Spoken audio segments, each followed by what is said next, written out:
Well, we have 2 clients going live, a lot of moving parts. So very difficult and this is where people are important. It's very difficult to keep people on track. And you've got to have a situation where, in my opinion at least, that you're succinct, you're direct, and you're very clear about what is to be done and what is to be delivered and when by and who's doing it. And my frustration in this, which is what's making it hard, is we're not very clear on what actually has to be done sometimes. And some people will talk a lot, but they won't say anything, if you understand what I mean by that. They'll say a lot of words, and for ADHD brain like mine, when people say a lot of things, it becomes word salad and I just lose track.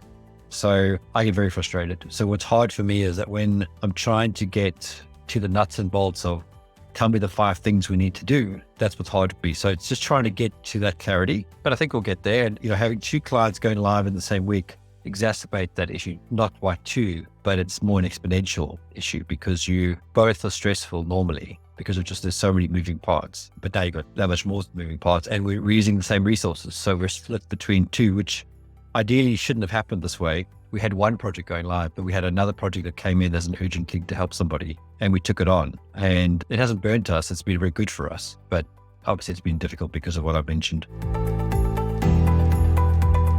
Well, I think the good thing is I've hired a few people, which kind of makes this other thing quite funny. So it was hard because not only were we having 2 clients going live, but I hired a whole bunch of people at the same time. So I had 3 people join virtually on the same day. In fact, I had 3 join on one day and 1 joined the Friday before that. So what's hard about that is trying to get them up to speed. But what the good thing is for the most part, the people that I've hired have been very good hires. They've come in, they've added value.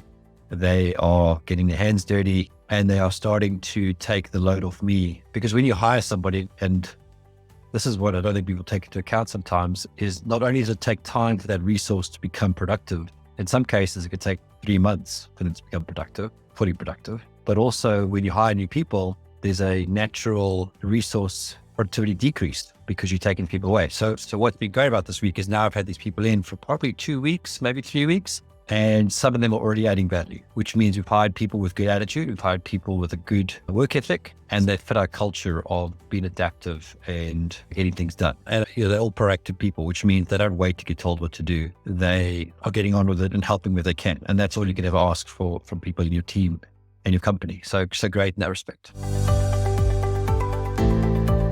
I think there's a few lessons that I've picked up this week. One, which is probably the most frustrating one, is to not control everything.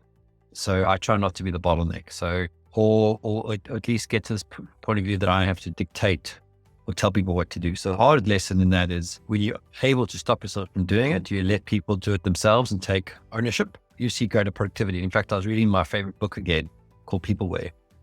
And they actually have a stat in there. There's 3 examples they use. The one example is that when you tell people what to do and you give them deadlines, they are out of, I can't remember how they did their formula, but let's say that the output is like a 7 out of 7 productivity rating. And I can't remember what the top number was, what that 7 is out of, but just say it was 7.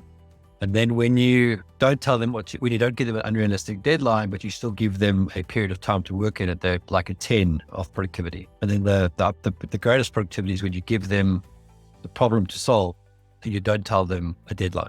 Like you don't enforce a deadline. You just say, look, get this done as soon as you can. And that was like the highest productivity. That was like a 12.